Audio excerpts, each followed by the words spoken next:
यह है fantastic four first step का post credit scene explain video, जहां सेटअप किया गया है कुछ ऐसा जिसे देखकर एक्साइटमेंट में चिल्ला उठा था मैं। जानने के लिए आपको स्पॉयलर्स का सामना करना पड़ेगा, इसीलिए स्पॉइलर वार्निंग में बजा देता हूँ स्पॉइलर अलर्ट घंटी। पर उससे पहले लाइक सब्सक्राइब कर दीजिएगा, नोटिफिकेशन घंटी भी बजा दीजिएगा ताकि अपडेट्स मिलते रहे आप लोगों को। और वेलकम टू द चैनल जो प्लेटफॉर्म है एमसीयू, डीसी और फिल्मों की हर खबर का जस्ट अ रिव्यू।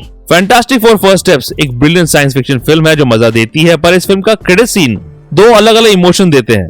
एक में आता है बहुत सारा एक्साइटमेंट, दूसरे में बहुत सारे इरिटेशन, पर दोनों में ईस्टर एग्स की भरमार है। मिड क्रेडिट सीन में दिखती है Vanessa Kirby एसू storm Baxter building में एक सोफे में बैठे हुए अपने बेटे फ्रैंकलिन रिचर्ड्स के साथ। फिल्म के एंड के बाद अब ये सीन सेट है 4 साल बाद। तो अगर ये फिल्म जो सेट है 60s में और एक ऑल्टरनेट दुनिया में, तो जिस ईयर में ये फिल्म सेट है वो है 1965। तो ये वाला सीन घटित हो रहा है 1969 में। फ्रैंकलिन जो पूरी फिल्म में एक छोटा सा बच्चा था जिसे कैरेक्टर्स खाना चाहता था, अब इस सीन में बोलने लग गया है। सू से पढ़ा रही है the very hungry caterpillar by Eric Carle, जो एक बच्चों की किताब है। इस किताब की कहानी हो गई है खत्म, पर फ्रैंकलिन को सुनी है एक और कहानी। सू स्टॉप फिर हर्बी जो है रीड रिचर्ड्स का रोबोट, उससे मांगती है एक और नया किताब जिसमें हर्बी दिखाता है चार्ल्स डार्विन की किताब ऑरिजिन ऑफ स्पीशीज, जो इंटरेस्टिंग चॉइस है एक 4 साल के बच्चे के लिए। ये किताब में है बहुत सारा बायोलॉजी और ह्यूमन एवोल्यूशन पर बात, पर इट सीम्स ये किताब है फ्रैंकलिन का फेवरेट। पर सू अपने बेटे को कुछ बच्चों वाली किताब पढ़ाना चाहती है और वो निकालती है माइक निकिंगटॉक की किताब अ फ्लाई वेंट बाय। तब एक आवाज आती है वहां से जहां फ्रैंकलिन था, वुश की। सू अपने फोर्स फील्ड के पावर्स को रेडी करती है जब समझ जाती है कोई खतरा आ गया है यहाँ पर।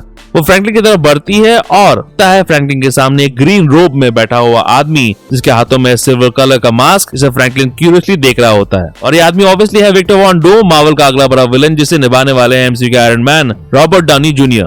वो वुश की आवाज डूम के टाइम प्लेटफॉर्म्स की होगी, जिससे कॉमिक्स में डूम अक्सर मल्टीवर्स ट्रैवल किया करता था। ये सीन ऑब्वियसली सेटअप कर रहा है एवेंजर्स डूम्सडे और सीक्रेट वॉर्स को, क्योंकि इन फिल्मों में विलन होने वाला है डूम। डूम है फैंटास्टिक फोर का बड़ा विलन, हर इटरेशन में उसका विलन रहा है, पर एमसीयू वाले किसी और जगह चले गए कैरेक्टर्स के साथ अपने इटरेशन में। पर डूम के बिना फैंटास्टिक फोर फिल्म अधूरी लगती। तो रूसो ब्रदर्स जो एवेंजर्स डूम्सडे और सीक्रेट वॉर्स डायरेक्ट करने वाले हैं, उन्होंने इस सीन को डायरेक्ट किया है।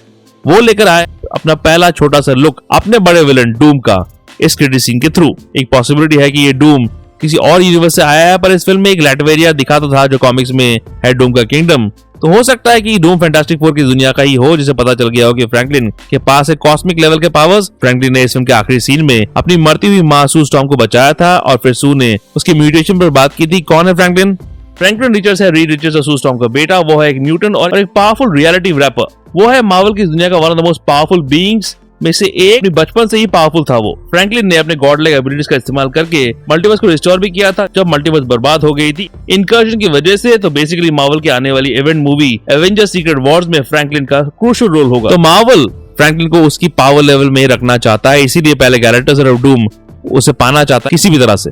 Secret Wars comic book run में डूम ने दुनिया को इनकर्जन से बचाने के लिए सारे मल्टीवर्स को असेंबल कर दिया था एक ही दुनिया में।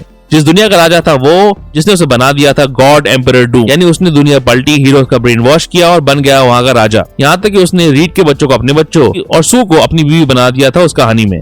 तो हमारा ये डूम का भी यही मोटिव हो सकता है, जहाँ वो फ्रैंकलिन की मदद से सारा मल्टीवर्स को बर्बाद कर देना चाहता है और क्रिएट करना चाहता है एक दुनिया, डूम की दुनिया।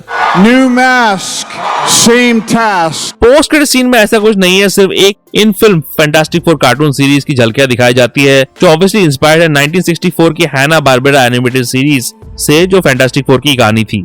एक क्लिप में दिखता है फैंटास्टिक फोर और हर्बी एक दूसरे के हाथ पकड़े हुए, जो कॉमिक बुक कवर से इंस्पायर्ड लगता है। एक लीज बुक्स नाम का दुकान आता है जो comic book writer Stan Lee पर रेफरेंस है। कुछ छुटपुट फैंटास्टिक फोर विलेंस जिन्हें इस फिल्म में टीज किया गया उन पर भी नोट गया है इन क्लिप्स में। Mad Thinker, Dragon Man, Klaw, Red Ghost जिसे जॉन मैल्कोविच निभाने वाले थे इस फिल्म में, पर उनका सीन काट दिया गया। पपेट मास्टर, डियाब्लो, मोलमैन, विजर्ड के चित्र दिखते हैं। एक और क्लिप में थिंक कार्टून फॉर्म में अपना तका कलाम कहते हुए दिखाई देता है।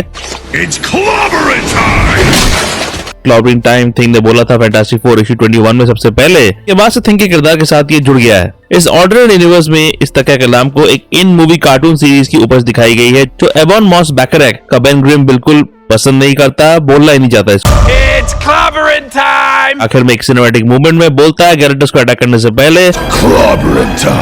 इस पोस्ट क्रेडिट सीन में उस इन मूवी एनिमेटेड थिंग को ये बोलते हुए दिखाया गया है। और फाइनली आता है हर्बी का हाथ टीवी को ऑफ करते हुए, जो वांडा विजन के इस सीन की याद दिलाता है जहाँ डार्सी का हाथ टीवी के आसपास दिखा था और मुझे लगा था मेफिस्टो है उस वक्त। वैसे वांडा विजन भी मैट शैकमैन ने ही डायरेक्ट की थी, जिन्होंने इस फिल्म को भी डायरेक्ट किया। ये सीन बड़ा इरिटेटिंग लगा मुझे इतनी देर इंतजार करने के बाद ये, पर मिड क्रेडिट सीन मजेदार था। आप बताइए कैसे लगे ये दो सीन, कमेंट सेक्शन में बताओ। लाइक सब्सक्राइब भी कर दीजिएगा। फैंटास्टिक फोर फर्स्ट स्टेप का स्पॉइलर फ्री वीडियो है आखिर में, चेकआउट जरूर कीजिएगा और ऐसे एमसीयू रिलेटेड वीडियोस के लिए देखते रहिए जस्ट एन रिव्यू। रिव्यू के अपडेट्स के लिए और छोटे बड़े स्निपेट्स के लिए फॉलो कीजिए ऑन ट्विटर @ProNerdyView2001 में, और ProNeedDiaryBlogspot.com में भी आपको अपडेट्स मिल जाएंगे।